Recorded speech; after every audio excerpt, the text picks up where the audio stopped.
Nope, Lois is meeting her sister who she hasn't seen in a long time, who just flew in. We'll allow that. We'll excuse that. As long as she's not on vacation, it's okay. You're good to go, Catherine. Okay. All right, I'm going to call to order the meeting of the Library Advisory Board. It's October 13th, 2021. I'm Catherine Daniels, Vice Chair of the lab, sitting in for Lois Stark, the chair, who can't make it today. So we have a full agenda today, and the first order of business is approval of minutes from the September meeting. Does anybody have any changes to the minutes? Yes, Denise. The date is incorrect at the bottom. It says that our next meeting will be in November, but really it's today, because here we are. You're right. You're right. Thank you for catching that. Okay. Anybody else? I have a couple on page one. Francine was. Pardon? Francine had her hand up. Oh, I have a very simple one under the Friends report. I would like to see the word organization in the next to the last sentence changed to board. That was the same one I was going to do here. Good. Right. They're looking for new board members. They have plenty of organization members, but it's the board members that they need. So good. Good. And the only other one I have is just a really minor one. There are several references on page 2 to co-chair. Sometimes it feels like that, but I'm vice chair. The position is the vice chair position, not the co-chair. So that should probably be changed to vice chair. I think there's 1, 2, 3 or 4 references on the second page. Okay, do I have a motion? I'll make Denise? Okay.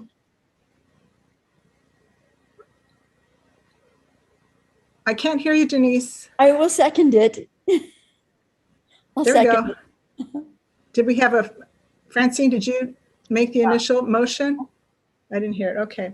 I move All right. that the minutes be amended as discussed. Okay. So those in favor? Thumbs up. Those opposed? Clarissa, did you get all that? Yes, I did. Okie doke. Okay, next item on the agenda is public comment. Do we have any public comment tonight? There was no public comment submitted for this month. Okay. All right, so on to information items. And first we have Teen Advisory Board update.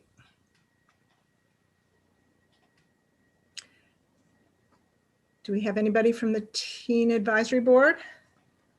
Hello, I am here. There we go. Let me pull up my notes real quick. I'm Elena Harshenko. I'm in 7th grade. My pronouns are she, her, hers.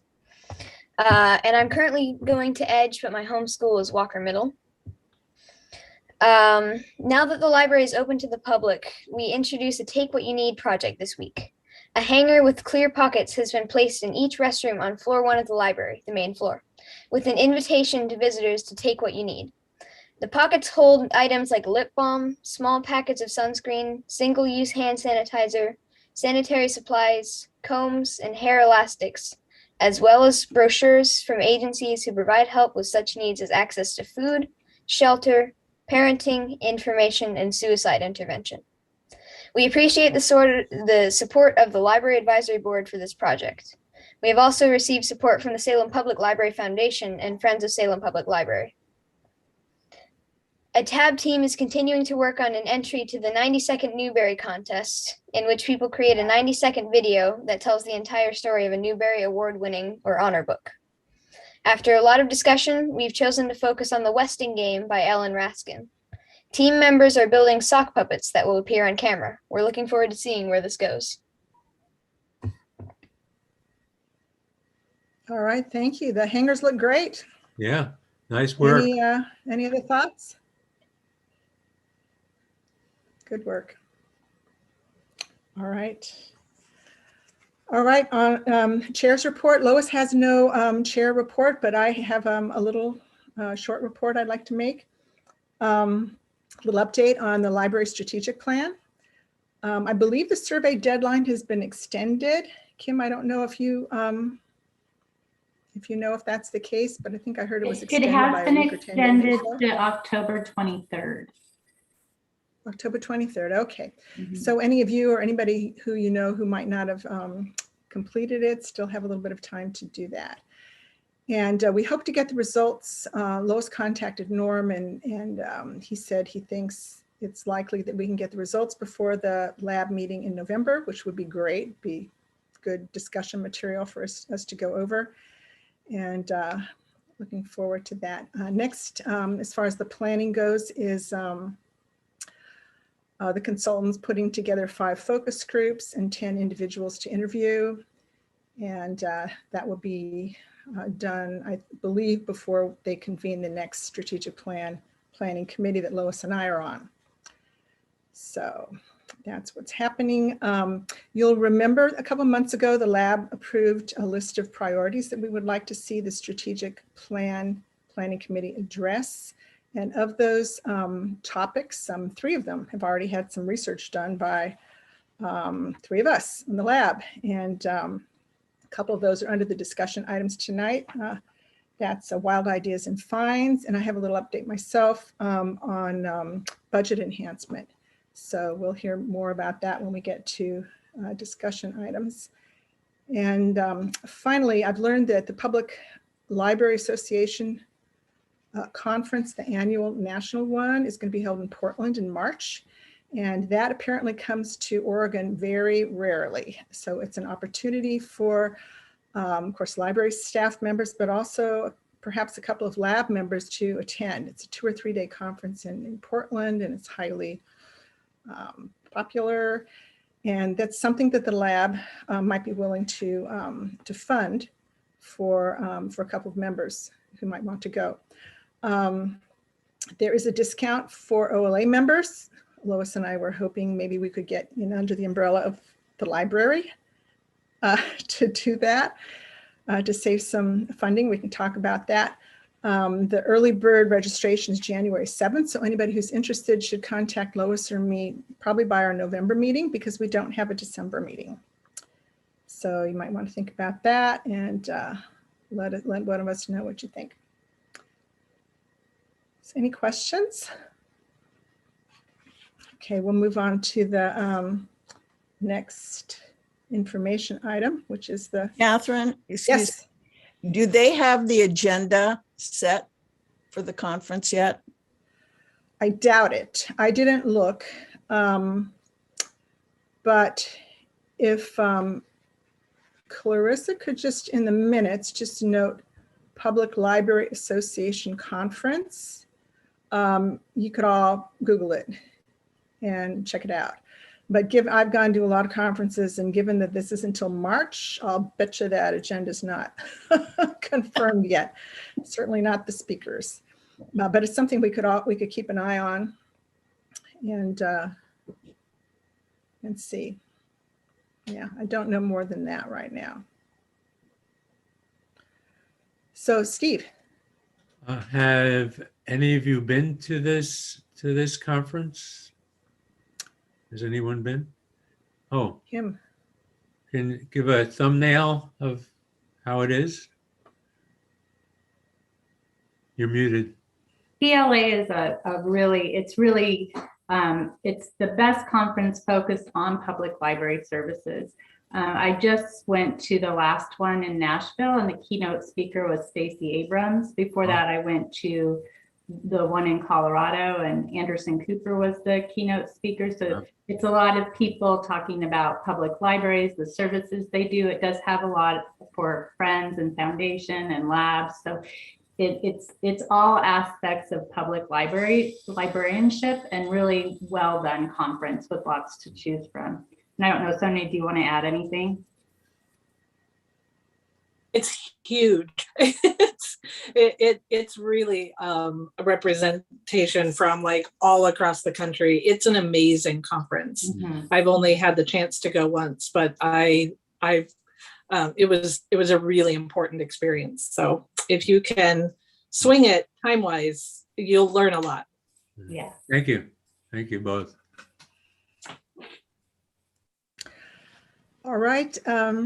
Kim, would you like to give the city librarian report? Sure. So the city librarian report should have been attached to your packet. We are very excited that we are reopened. Our open hours are, so we're doing a combination of curbside and in-person services. We're doing in-person services Wednesday through Saturday from 11 to 6. And then curbside is Sunday from 12 to 3.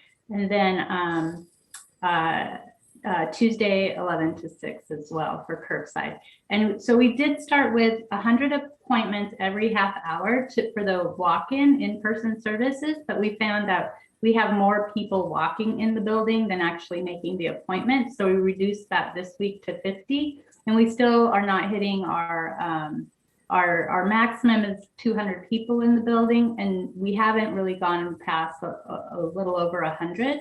So we're thinking in the next couple of weeks, we'll probably get rid of appointments, but we just kind of wanted to keep them going just to kind of monitor and see how many people we were getting in the building. And we've had about 3,000 people in the building since we've opened. But we just found out today our foot counter isn't counting short people. So no, like some of the kids aren't getting counted. So we're going to fix that and make sure that we're counting the kids as well, because we have a lot of families coming in. So it's really great to see. Our librarian Alice was promoted to a senior librarian position in charge of Operation Bookshelf. We're super excited about that, and so is she. We also hired 4 library interns who are fantastic. They work about 20 hours a week, and they'll work through June. And then we're currently recruiting for 5 half-time senior library assistants that will be career librarian assistants, and I think that just went out this week. We did some updates with the library spaces. We put plexiglass around all of the customer service desks. We've also had to move some of the, so even though it looks beautiful, once we're out of COVID and we can put the furniture back, it's even going to look better. We have the study rooms closed, the plaza level closed, and all the meeting rooms, and then also the teen scene, which is just a bummer because it's such a great space, but we'll get there and get it opened. We have people cleaning regularly, and we had a generous support from the Friends of the Library to get our Lucky Day collection up and going. And then also the Library Foundation added to our ebook collection, which we know has the amount of use has just soared since COVID. So it's a really great addition to our services. We recovered our children's holiday books, so they look fresh and new. And then I talked about the general library news about what our services look like right now. We are gonna, we expect, our services will evolve as we see COVID numbers go down, but we don't really we're just kind of in a holding pattern right now.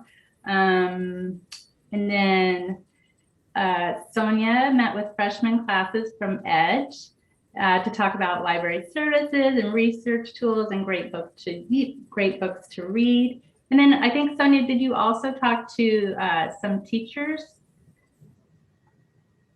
I did. I was a presenter at the Oregon Association of School Librarians annual conference on Saturday and did an hour of book talks for them for middle and high school readers. So that was really fun as well.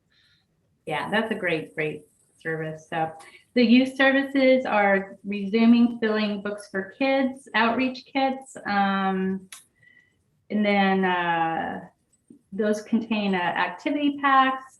These are for families to keep, so they get to keep them without returning them. So it's a great service that we're providing there.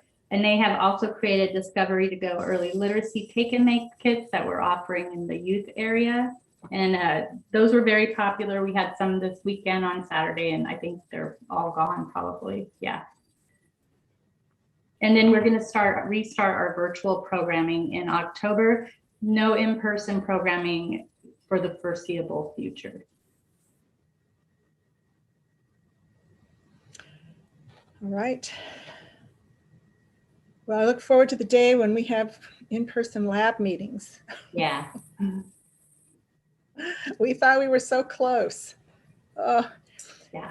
Anyway, so, okay, thank you. You're That's welcome. great.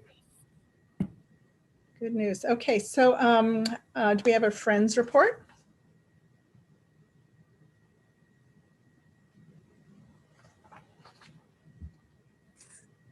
Yes, and I have like truly fabulous news. We have got five new board members. You did. Yay. So our recruitment really, and we are so thrilled with them. They are just fabulous. And yeah, so we think we really scored. I have to thank Kate. She had some part in that. And yeah, I can't say how happy we are. We are, I think, going to be cleaning the Broadway location this weekend, but we are out of there, and the bookstore is open, you know, half an hour after and half an hour before, half an hour after opening and half an hour before closing on the days that the library is open to the public.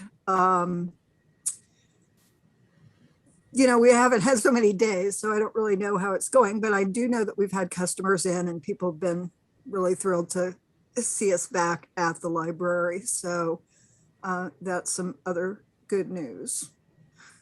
I think that's pretty much it, but let me tell you, having a full board again is just like beyond amazing. And I can't tell you how relieved I am. It was Carol, you guys did a great job. I was Thank you. seeing announcements all over, so. Thank you. Very Thank good. you. Yeah, we may try for one more, I think. I don't know. Our nominal board size is 11 people, I believe. So we'll see, but we're thrilled with what we've got. So that's pretty much everything from our neck of the woods. All right, thank you, Carol. Any questions for Carol? Carol, do the friends have any specific things going on, plans, goals, whatever? Well, honestly, at the moment, we're going to be starting some new projects with our new people, particularly involving outreach and maybe a resumption of a newsletter from the friends. I think, you know, apart from that, everything we can do right now is basically going to be of that sort, something we can do online for all intents and purposes. So, you know, we would love to have a book sale. We had hoped that we'd be able to have a book sale at the Broadway location after we moved everything into the bookstore. That did not work out because, while we could have had lots of books and we had tables and all of that sort of thing, once you got all of that sorted out, you could have 12, count them, 12 human beings in the store, I mean, customers in the store at a time. And that is just not going to work. So, so we, tabled that plan. But, you know, we'll have a book sale as soon as we can have one, basically. So we'll see. I think that's it. Thank you. Okay, Gretchen, do we have a report from you for the Salem Library Foundation? You're muted. It's good that the little flash comes up and lets you know. Not an official report. Kate's been working on, I'll let Kate report on what Kate's been working on, but Salem Reads, but just walking through the library from a foundation perspective and hearing what people were saying about things that we had done, like this staircase. And this was very nice. Great. I don't know if the new members know that the foundation paid for the staircase. Maybe you do, but that was a big cost. And yeah, a big cost, and it's really beautifully turned out. People in the public that I talked to were happy. Okay. Good. All right, well, we can move on to discussion items, which has a number of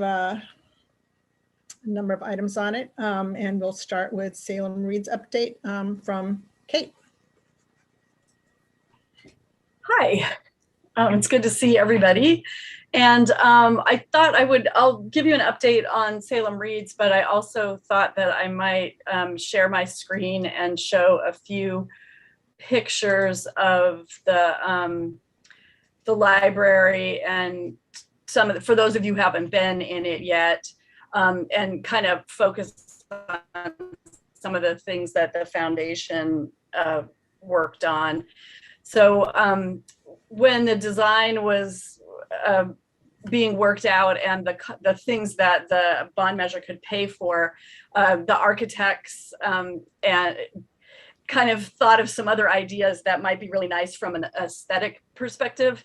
And they brought those to the foundation. And fortunately, we were able to fund almost all of the projects that they had dreamt up. And I think some of those are real highlights that have already been mentioned a little bit tonight.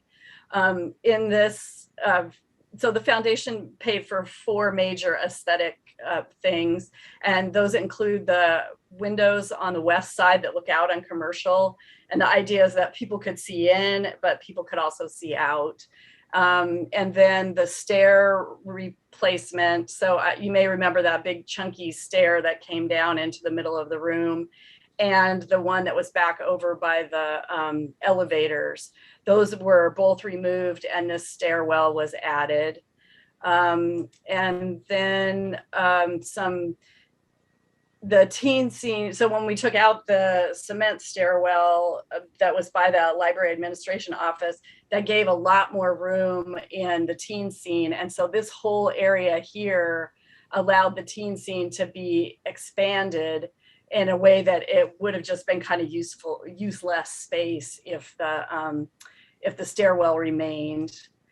And this is more of the windows. Oops, he's jumping around. And then in the children's area, we were able to remove the old discovery room and then move it to another corner where it's much larger, and the lighting in that whole area is so beautiful. This is an older rendering, but all of these etched glass panels were not seismically safe. And so what they did is they took these panels and moved them along this wall.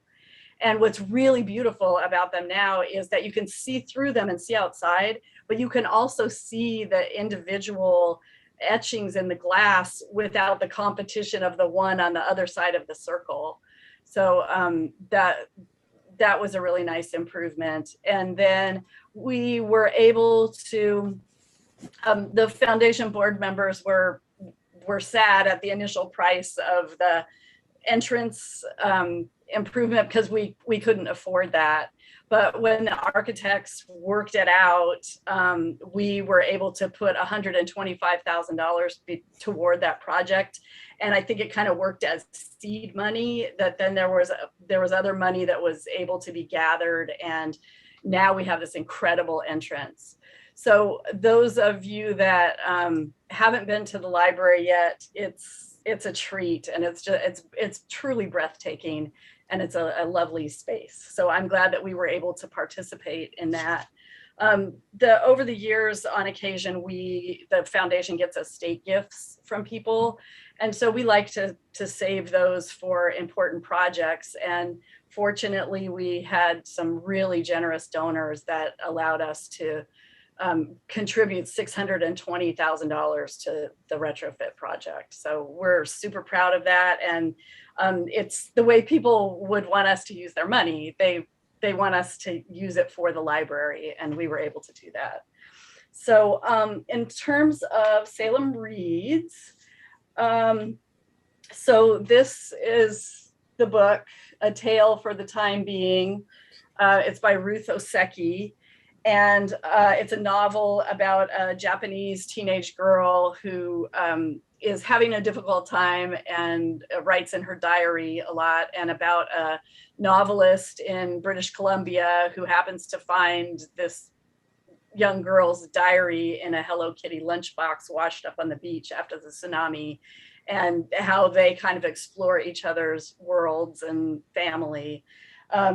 It's just this book, which is chosen by a vote of library patrons and a public vote, it's our 6th season, but it's amazing the programming ideas we were able to put into this. Sonia is the program chair for Salem Reads, and we really almost had too many things. But some of the highlights of the programs that we'll be able to do is we do a book giveaway, which will be December 8th. And from 10 to 2 at the main library. And that'll be a grab and go style giveaway, just so that we can move people through quickly. And we'll have the art exhibit that we usually have. The last 2 years, it's been at the Elsinore Gallery, but this year it will be in the art hall, which is from the front door of Friends down towards Laux. So those 2 walls there will have Salem Reads art on them. Where we have a Civility Club meeting. We have a lecture on Buddhism, and we have a Portland Taiko conference or concert. And we're hoping to be able to do part of that in person, but all of our programming has been set up in a way that if it is potentially in person, we can shift it quickly to virtual. And so we got really good at that last year, and we're setting it up this year again. We'll have book discussions, a Japanese trivia night, teen and adult writing workshops. We're doing a kind of a similar thing to what Oregon Humanities has done with their Dear Stranger letters, where you write a letter to someone you don't know, and then you receive a letter back from someone you don't know. And then we're also going to do a diary contest, which is where a person writes a diary entry that may have been from one of their ancestors. So trying to cross the generations there.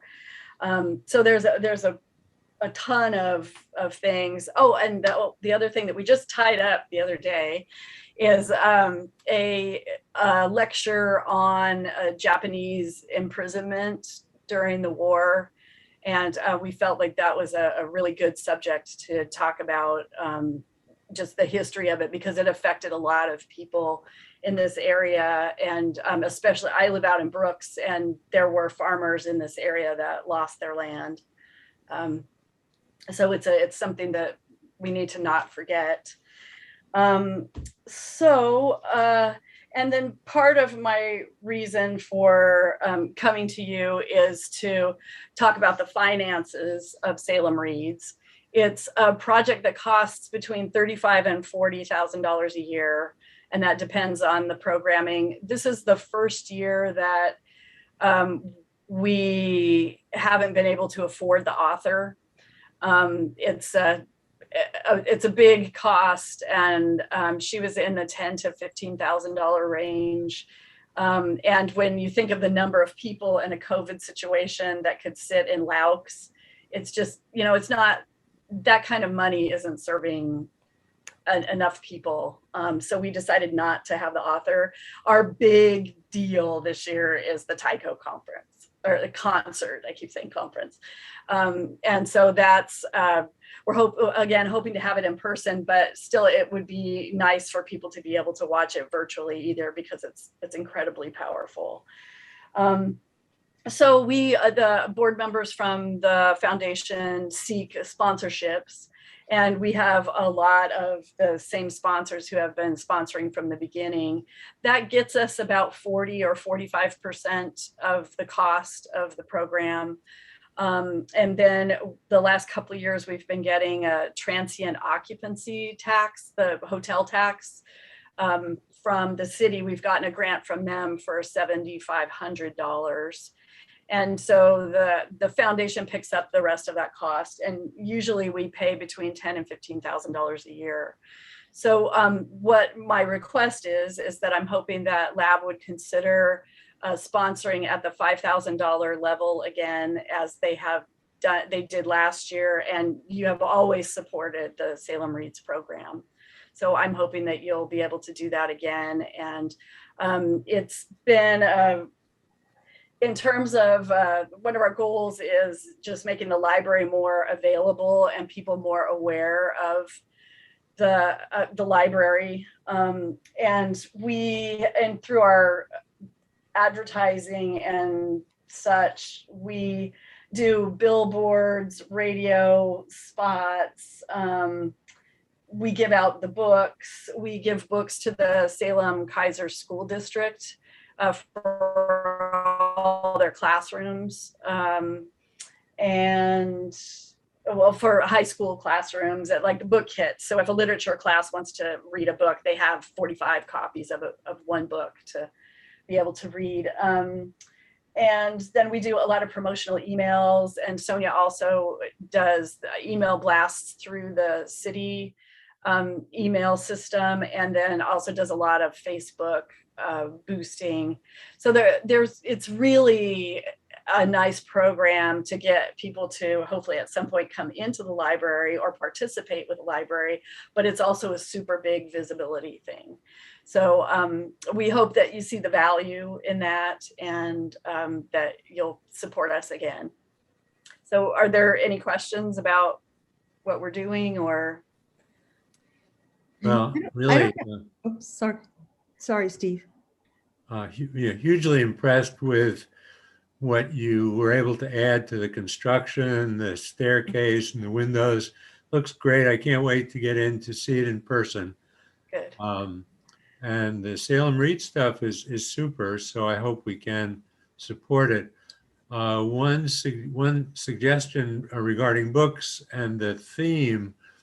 I don't know if you're familiar with the book Facing the Mountain, but I just finished reading Facing the Mountain, and it is it's a combination of the Japanese American experience during the war, which included the internment, but also the heroic Japanese American regiment that fought in Europe. Helped to free the concentration camps. It's just a really, it just got me. I just went through it. So Facing the Mountain, it's by the same author who wrote Boys in the Boat. Okay. If you're familiar, great author, very personal book about a lot of the soldiers who were fighting in Europe while their families were in the camps.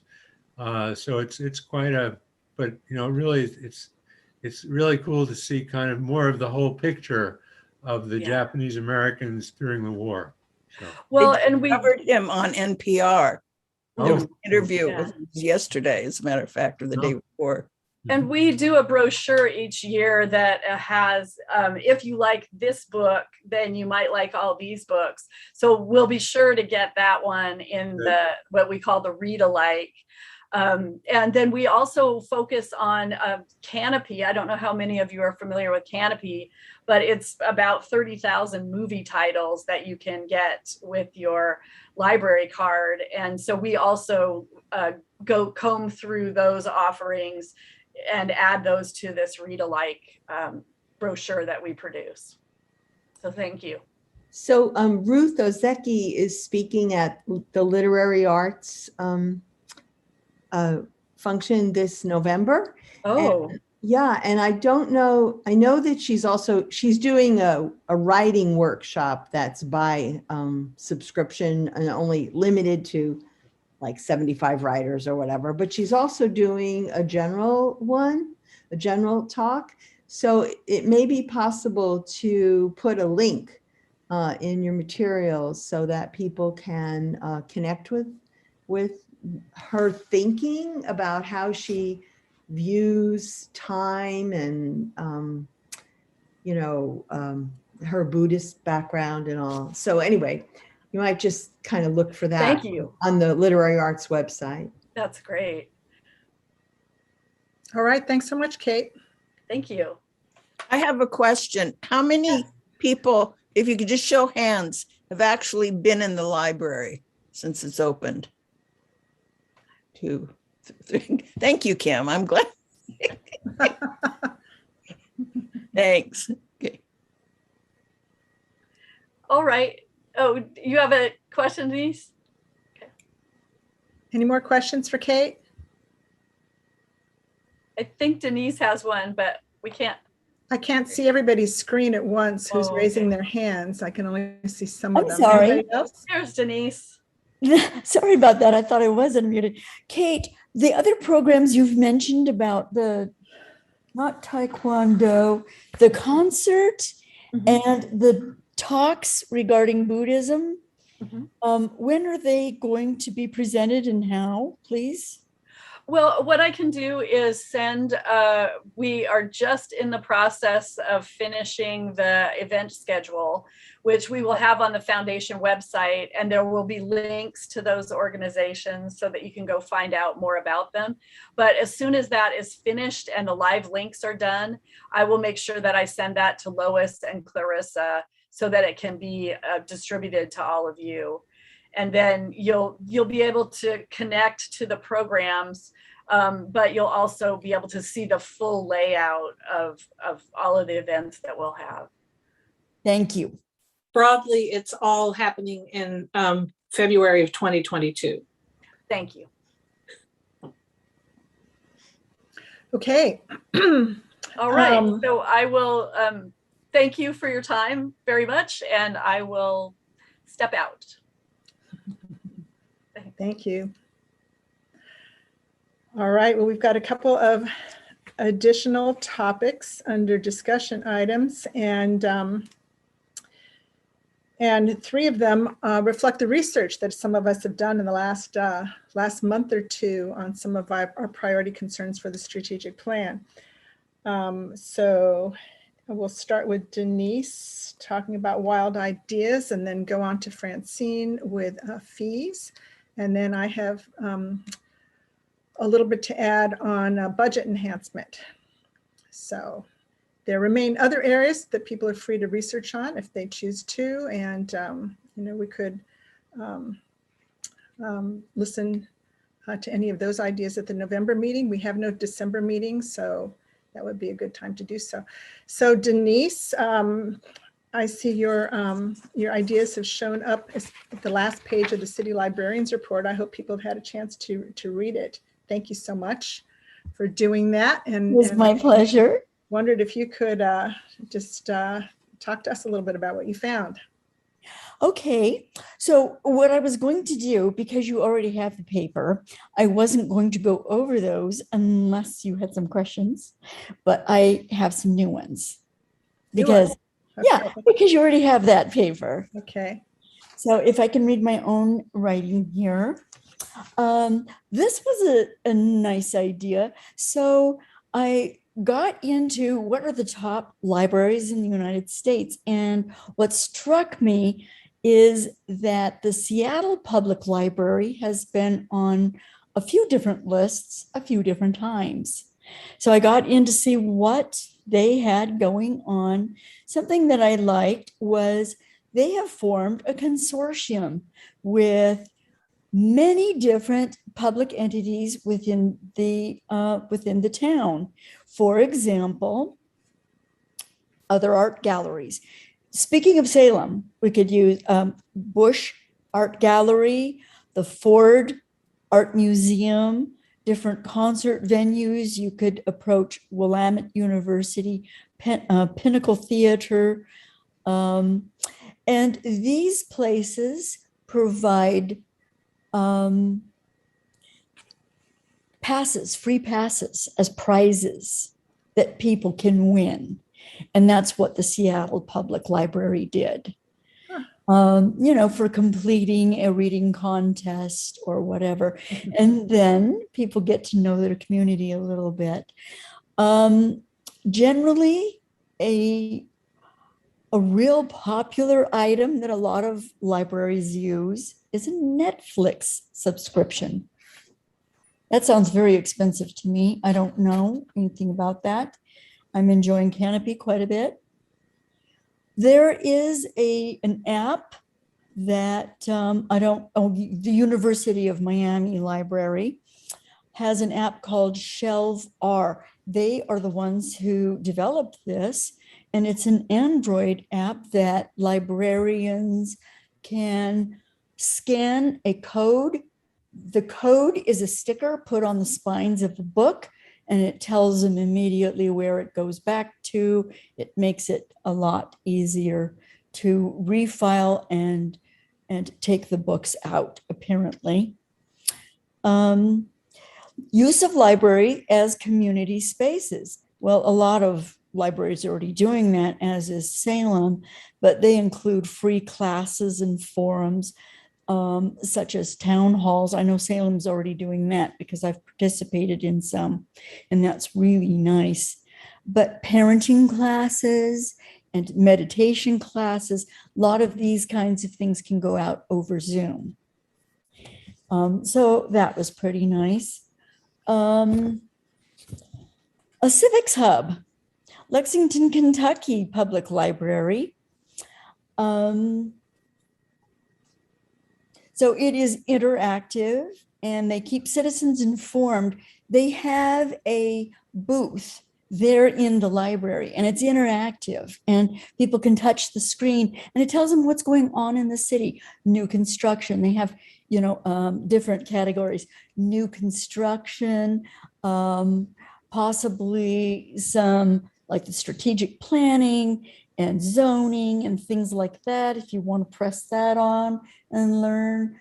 Emergency services such as disaster and search program, changes that are going on, events in the city, and maybe local vendors and restaurants who want to advertise things that they are doing, family activities. So I thought that was a cool thing, a hub like that. Pasco County in Florida have paired teen technology tutors. These teenagers are taught technology. They are given credit toward and references that they can apply for colleges, and they are paired through Zoom or in person with older people, such as the senior. Isn't that cool? Such as a senior center to teach them technology and to develop meaningful relationships.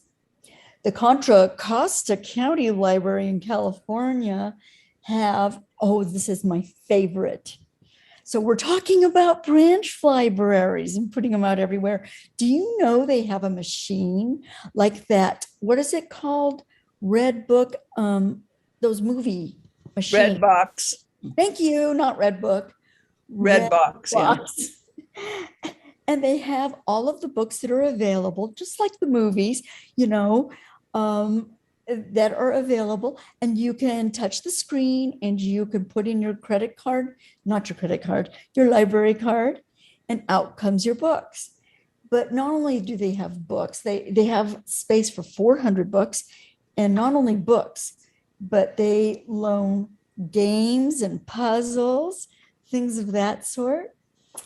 And I thought that would be a good way to expand libraries in some of the areas, branch libraries. Can the books come out with a candy bar? They should, shouldn't they, Steve? Do you have special interest? Do you have a dentist in your family? that is all I have to report on. Boy, that's terrific research. Wow. Yeah. You Oh, did a there's lot of so research. much more. Thank you so much. So other thoughts or questions for Denise? So I'm curious. I know Portland, Multnomah County and Washington County have, they give passes to community events to people with library card holders. For example, the Portland Opera, the zoo, the Portland Art Museum. I don't think I've ever seen that on our website. Do we do that?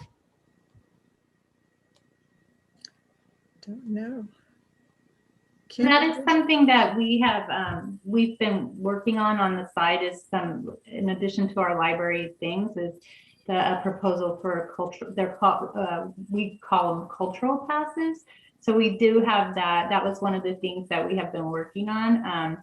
And I'm not sure where we're at with it, but it's definitely something that we're interested in offering to our patrons, right? It's a great service, yeah. And you know, I used them when I had little kids to go to the Portland Children's Museum, and yeah, so they're wonderful, yeah.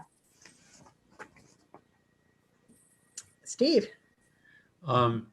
That's amazing research, Denise. Really, really appreciate that.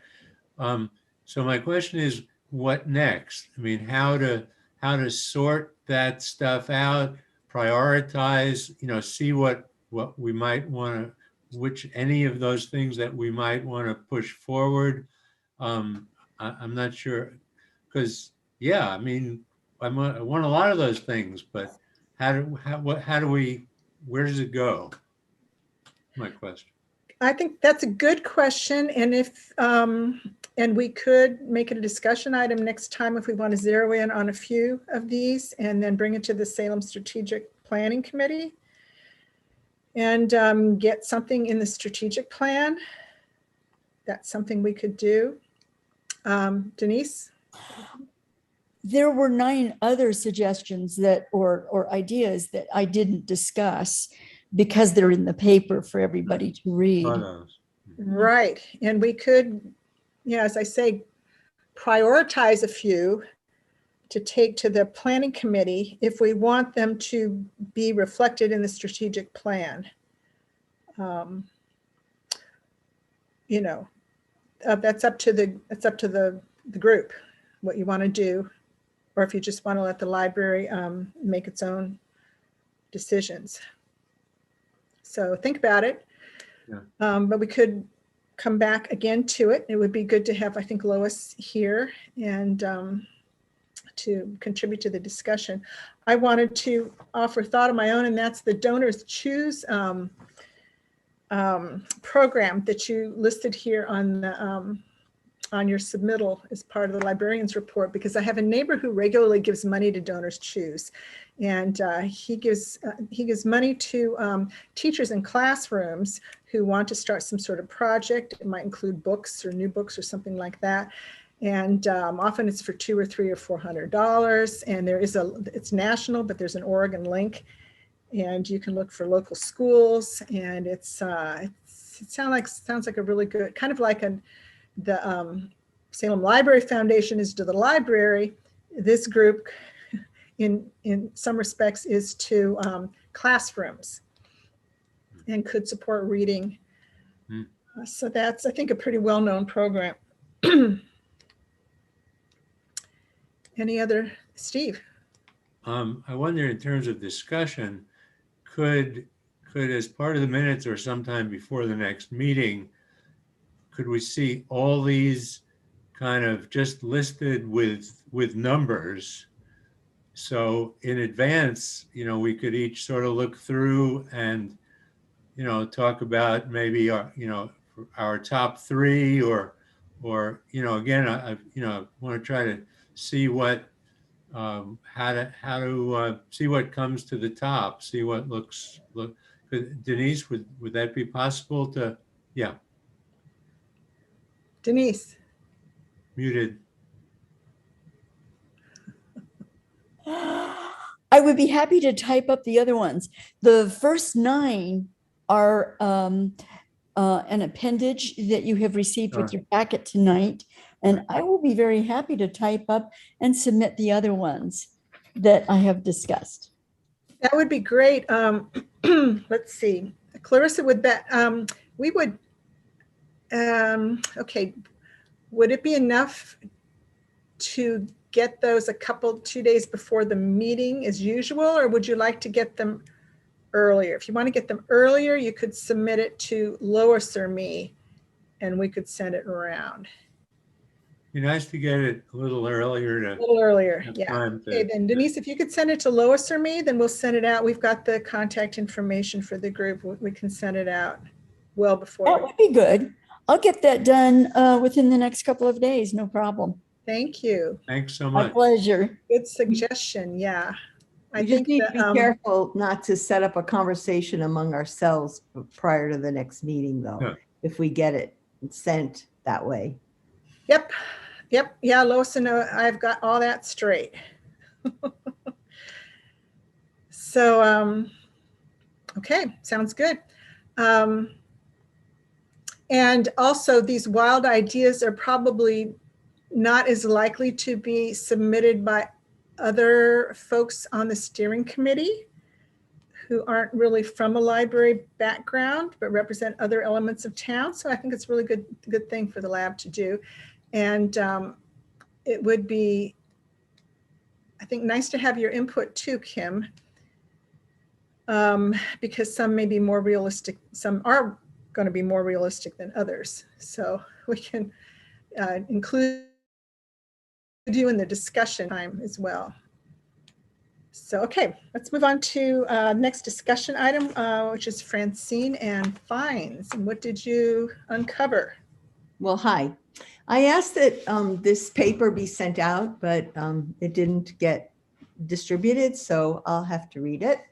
So on October 4th, the New York City Public Library erased all fines and fees from all patron accounts, following the example of many of the libraries across the country. The New York Public Library President Toby Mack stated, "Fines are quite effective at preventing our most vulnerable communities from using the library. That is the antithesis of our mission to make knowledge and an opportunity accessible to all." So when I heard, being a New Yorker, when I heard that the New York City took this step, I decided to revisit something I've brought up before, and that is about library fines at Salem.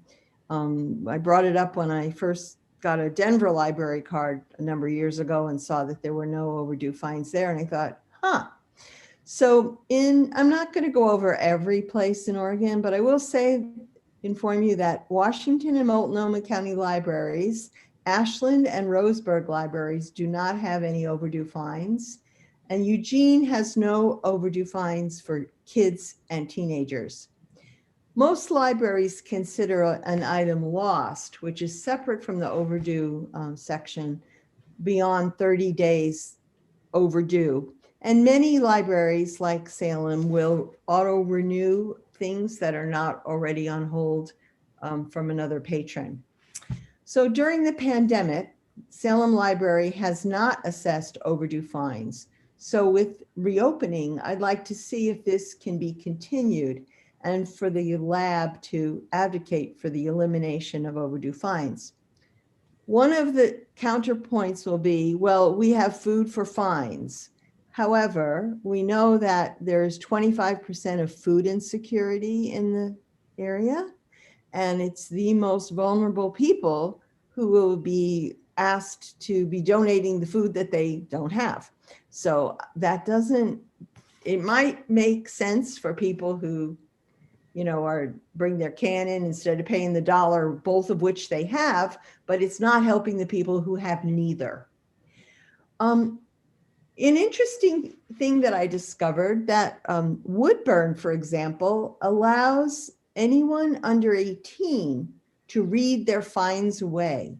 They get $1 credit for 15 minutes of reading in the library. It has to not be like, oh, I read like sort of the summer reading club, but it has to be, serious reading.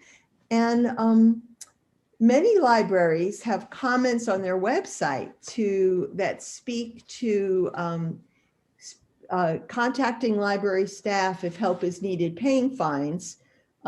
Clackamas County, for example, has on its website, please contact us if your overdue fines are creating any barriers to access. People may not, in some communities, it's very clear that even if your card is blocked for non-payment or whatever, you can still use the electronic resources and the computers. I don't know what our policy is in Salem. Also, I wondered if the library gave any consideration to our most vulnerable families and people on WIC, on TANF, and on SNAP, and their disability status. I requested finding out just how much money is owed, and unfortunately, it's a lot. So I thought I would, just share that with you so you would realize that the impact of this on the record keeping, accounting, keeping track of all this, I'm sure has a cost of its own as well. But for overdue fines, as of now, $417,000 are owed. For replacement costs for items that are considered lost or not returned at all, it's $592,000. Damaged items, it's $8,000. I asked them to say how much was collected in overdue fines in fiscal year 2018, because I thought that would be the most representative time prior to COVID. And $160,000 was collected in overdue fines during that fiscal year. I also asked how many cards are not able to be used due to money owed, and it's 8,329. And I asked them to separate out youth and adult. So 2,700 of those are kids. Over 6,000 accounts have been sent to collections. And so that's there's a lot of more depth of delving that could be done.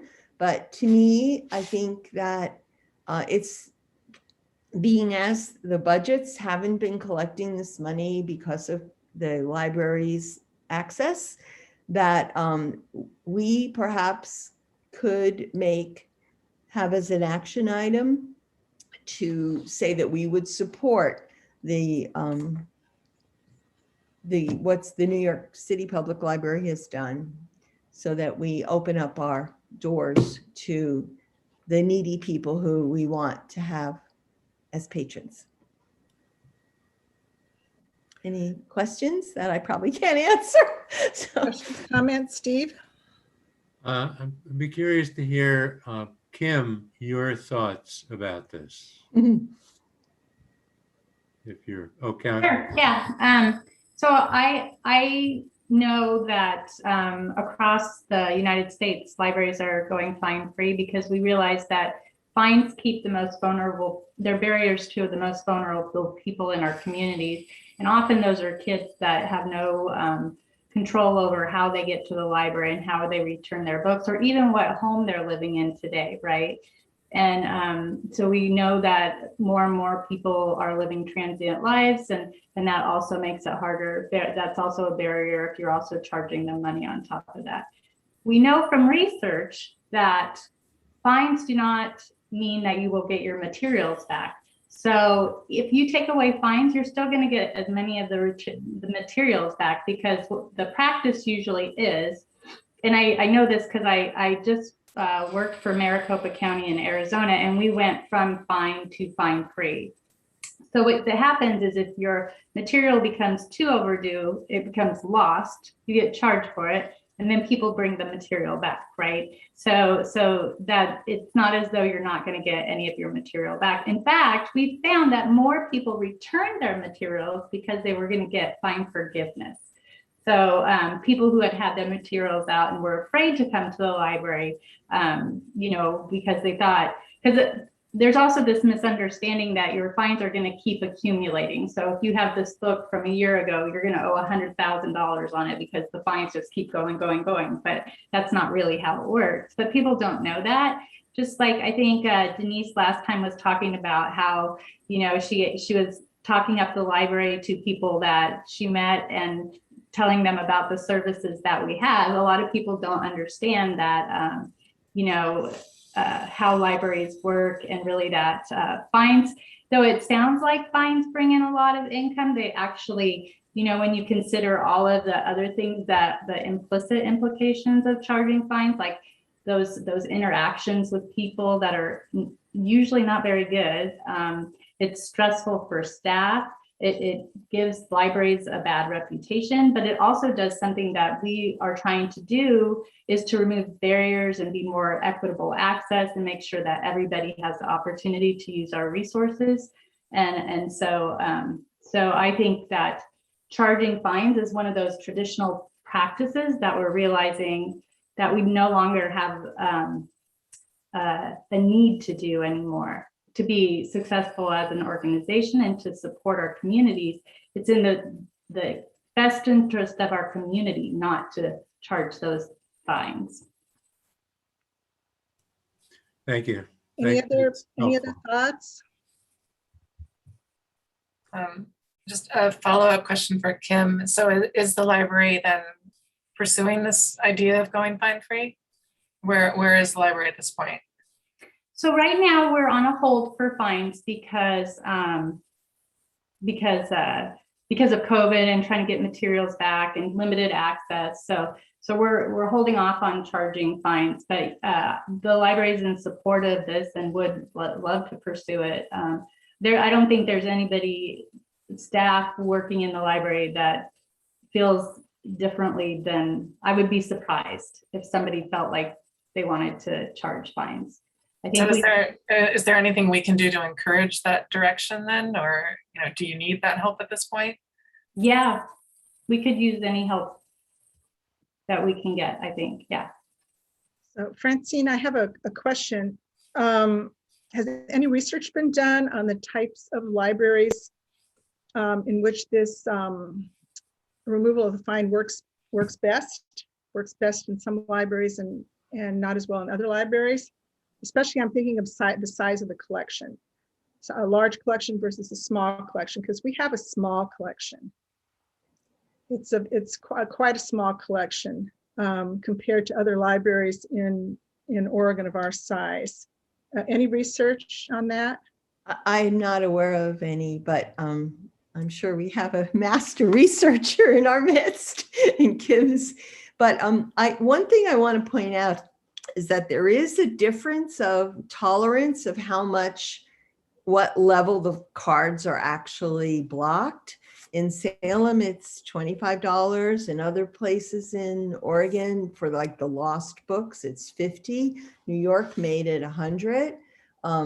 And what confuses people is the children's books, for example, are 15 cents a day and it's maximum $3, but people don't understand it's $3 per book, and children get, this pile. And I mean, that's one of the kids who are used to going to stores and not being allowed to buy socks because there isn't money for socks.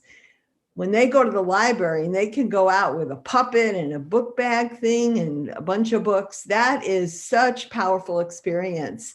But then, and people think, well, $3, is the maximum, but it's per item.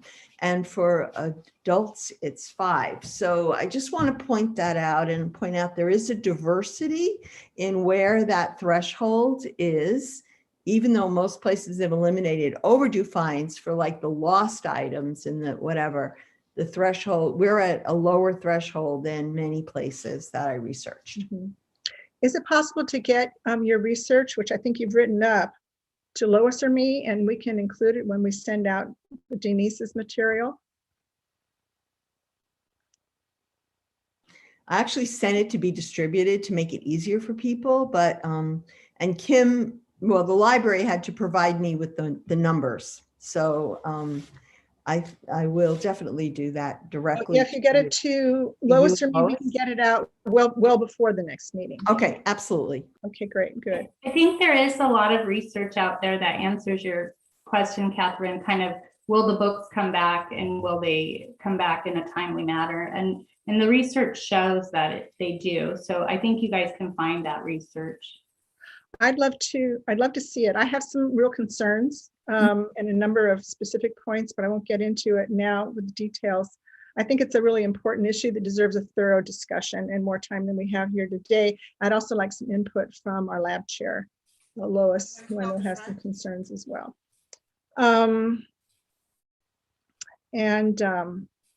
So with that, I think I'll go on to the research that I did on budget enhancement for the library.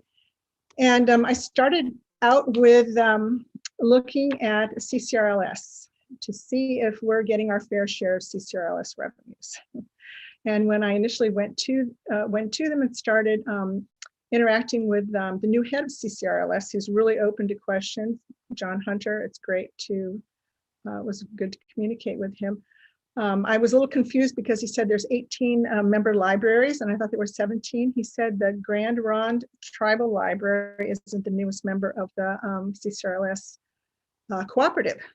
So welcome to the Grand Ronde tribe for being part of this group. So that's something new. Then I talked to Mr. Hunter about the formula that's used to determine which libraries get how much funding.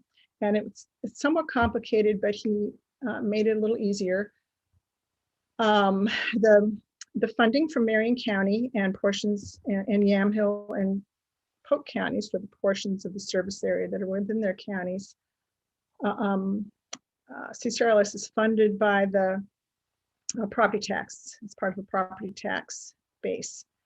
And CCRLS funds only about 15%, or more specifically 13% recently of Salem Libraries funding. And that's pretty much true for most of the libraries through the CCRLS system. So the counties do not provide much funding to CCRLS. Even so, I wanted to look into whether what we get is equitable compared to what other libraries in the system are getting. So we get, about half of what the libraries get is based on the property taxation for the respective service areas of each library, and about half is based on circulation of materials for the service areas of each library. So that's roughly how the money is distributed. Currently, the Salem Library gets about 37% of the pot of what's distributed to the libraries, but we account for 45% of the circulation in the whole service area. So there's a little bit of a discrepancy there. And so we have more circulation than is reflected in the amount we're getting. And I have to think that the property taxes from our tax base is also proportionately a little higher too. So I want to look into that a little bit more.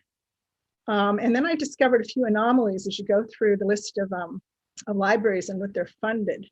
For example, the Silver Falls Library in Silverton gets half again as much funding from CCRLS as Salem Library gets. And yet it gets over almost $1 million a year, and we get 600-something thousand a year.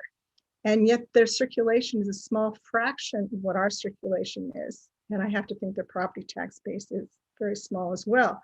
So that's a mystery to me that I just discovered. I want to see what that's about, and if that contributes to possibly a somewhat inequitable distribution of funds. There's also a handful of other libraries in the system that also seem to have getting a little more money than one would think they should be getting based on their circulation and their property tax base. So I want to look into that as well.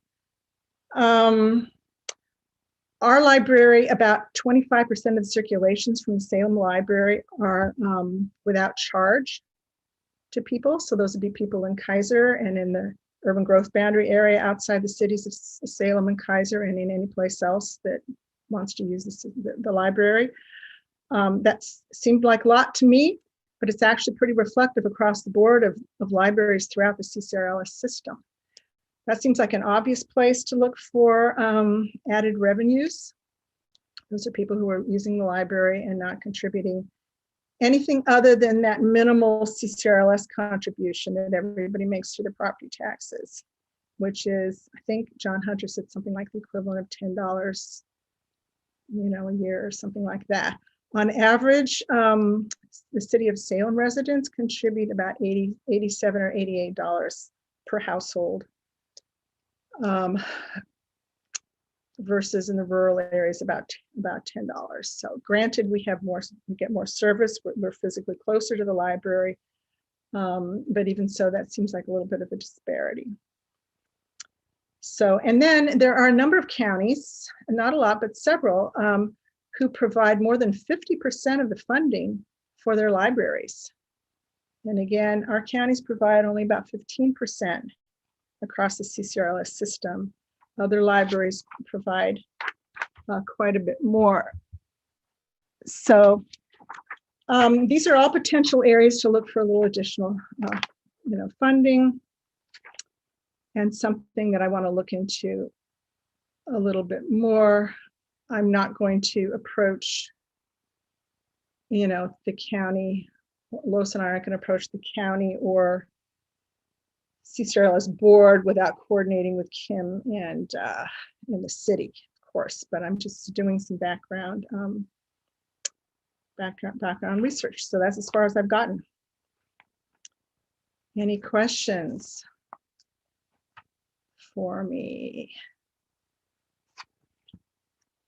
Thoughts? Nothing? Okay. Just real quick, would you repeat, please, Catherine, how much the Salem household pays? Did you say 85? About $88 Okay. per household per year. And that's from the city. That's from the city of Salem. We got that figure from a city council member who asked for us. So when I think of what I paid when I lived in New York State, upstate New York, and I had a house similar property values to the one I have now, I paid about $250 a year. And it was a smaller community. So, we have about half the per capita number of books in Salem as the average for the CCRLS district, only about half. And we also have only about half the per capita number of books as other libraries our size throughout the state. So we have a limited collection. And we need the revenues to build the collection. We've got the shelf space for it. If we're looking at dropping fees, we're going to have increased demand. And so, there's lots of reasons to look at some increased funding. And our proportionate funding for our library is lower than a lot of other libraries throughout the state. And we are the flagship library for the CCRLS system. We borrow about 40,000 more books a year than we lend. And each book costs us $1.50. So about $60,000 a year our library has to pay for the books we borrow, and we should be lending. Anyway, so enough of that, unless there's any, Steve.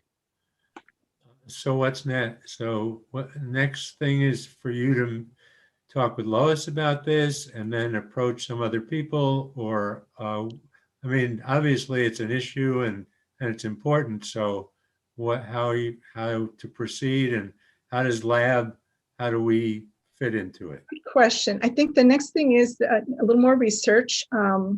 As I say, John Hunter's been great about answering my questions. We've been going back and forth.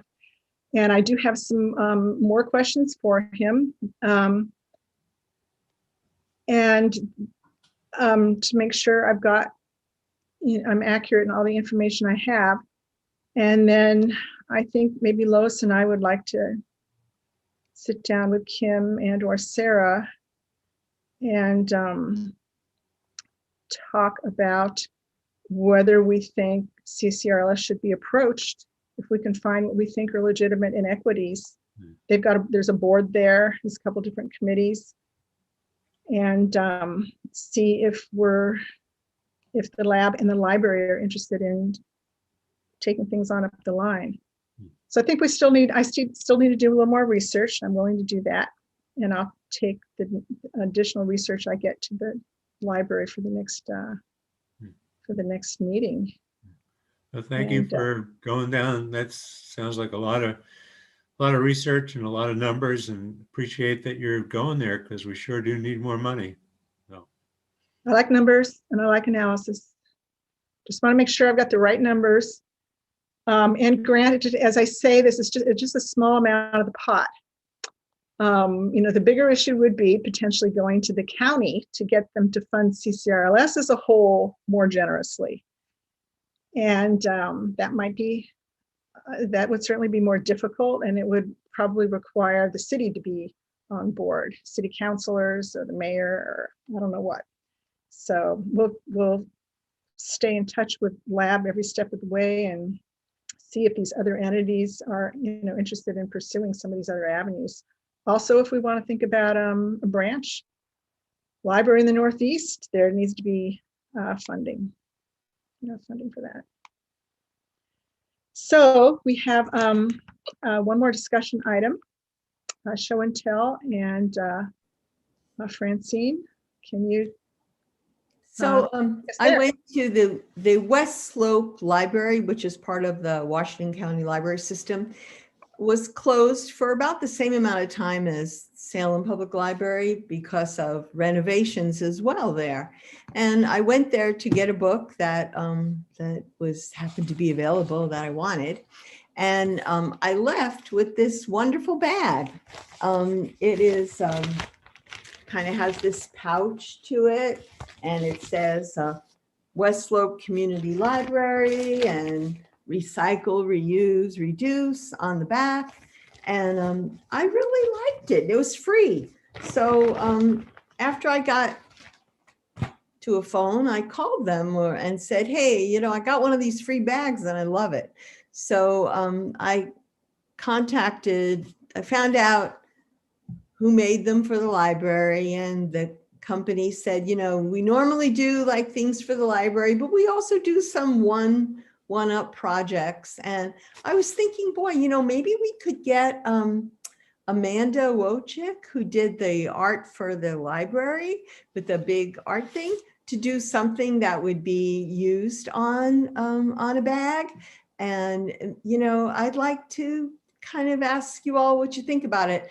They're not cheap, but they're also, they're not, we have some money that maybe this would be a nice gift to give people. And maybe they could also be like a fundraiser, like maybe they could have some, you could donate for a book, for a bag. You don't necessarily have to pay, but if you suggest a donation of 50 cents or $1 or something. So I don't know if anyone's interested, but and they said, the librarians at the West Slope thing said, our patrons love them. Everybody's been saying how nice, and they just feel so proud to have the bag. And I just wanted to share it with you all and see if I could spark some creativity and see if you all want to pursue it. Well, thanks for that. Any thoughts? Well, I think it's a great idea. I mean, but, tying it in with everything, like the things that Denise has talked about, and tying it all in. But I'd love to get a bag. Well, I do have loads of bags, actually. Well, I see some people walking out with quite an armful of books. Yeah. Quite an armful, loose. I think particularly for young mothers with children, parents with children, with their stacks of books. Mm-hmm. Now, the Hillsborough Library, the one called Brookville or Brookwood, it's actually where Sarah was the librarian before. They actually have bags that you check out just like you would a book. And, for people to schlep their things out of the library. But it can only be returned to that one particular site. You can't take it to a different Washington County site. So, so anyway, just thinking about ideas. But I really like this. I hoped I could generate some interest in it and explore it more. And maybe even contact Amanda and say, hey, would you be willing to, your name could be on it or something, Did you have any got idea? She got $85,000 for this project, or $90,000. So, maybe she would be willing to, share it, because there was talk about her doing public events and this, whatever. And because of COVID and the whole situation is, there hasn't been any of that. I mean, there's been a little of it on the website, but, she seemed to be committed to the community, being aware of the art. Do you have any idea what the cost would be?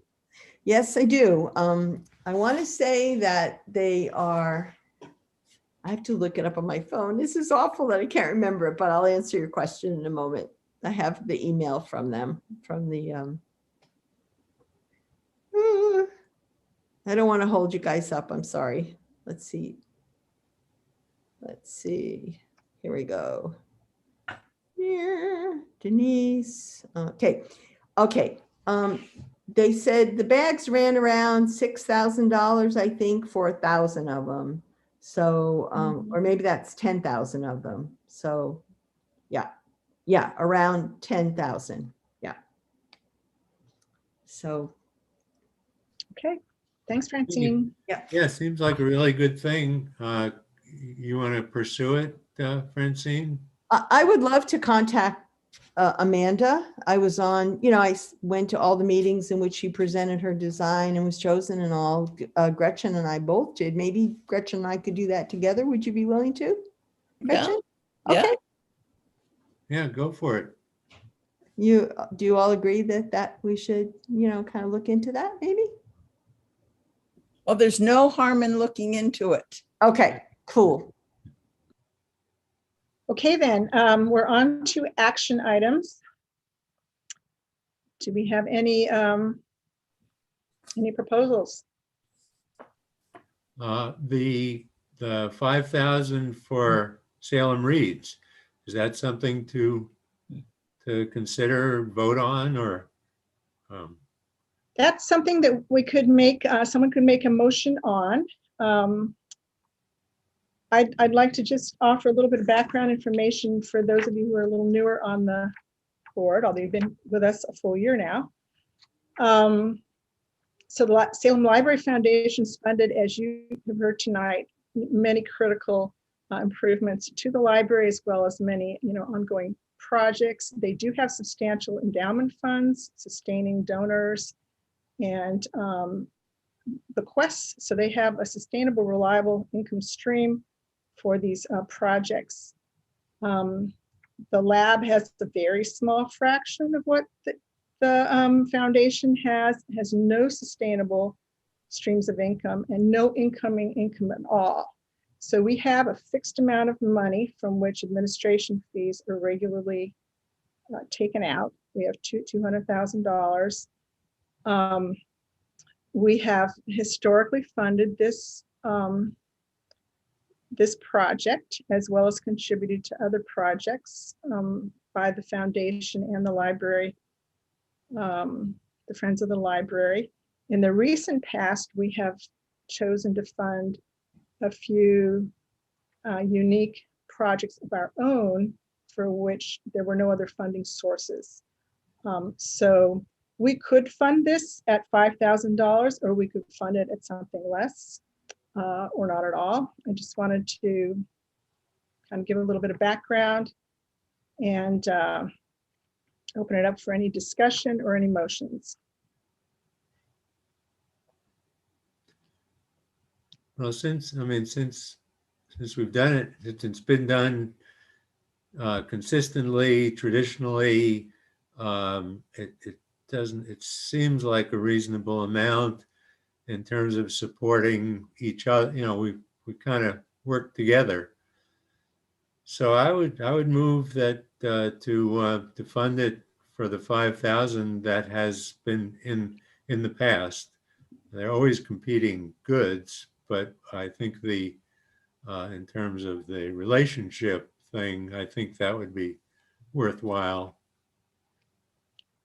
So that's I move that we do it. Any seconds? I'll second it. Okay, how many supporting that motion? Thumbs up?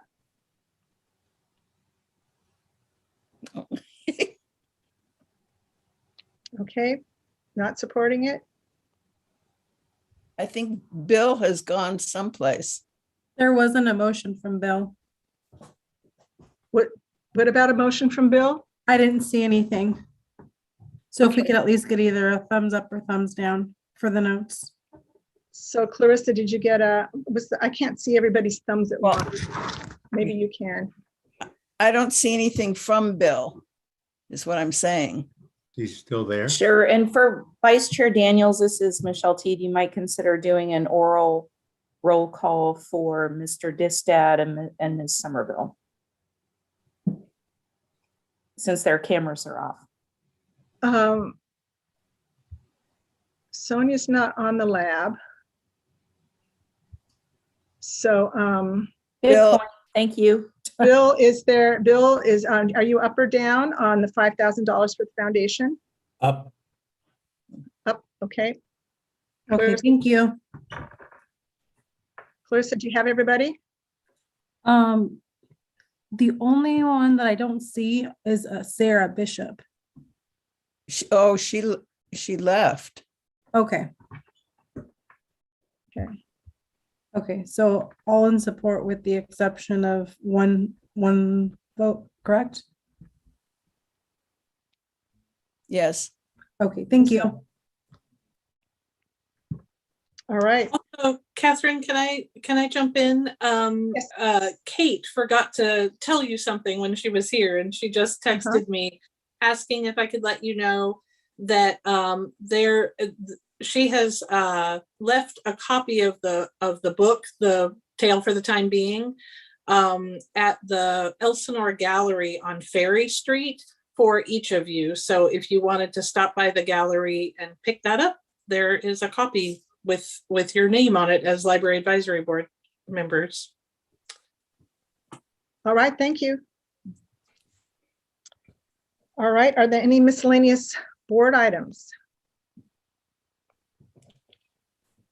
Catherine, Yes. could I know I'm not on the board, but it's come up before that lab doesn't have an income stream of any kind. And I'm wondering if an organization like Lab would be eligible for grants of whatever kind. So I was just bringing that up as a possible suggestion to increase your resources. That's interesting. I appreciate that. That would make me more comfortable personally to know that we occasionally have some incoming funding, because we get charged regularly administrative fees that we tried to understand, and they're sizable. I don't understand them, so neither does Lois. That's something worth looking into, and I appreciate that. So for clarification, was the motion passed? Yes. Okay, The thank you. motion for the funding for the foundation? Yes. Yes, it passed. Okay, thank you. Yeah, it's a good idea. Let me look into, I don't know myself the sources for grants, but I imagine maybe Kim could help with that. I'm not a grant writer, but we'll look into it. All right, any other last comments tonight?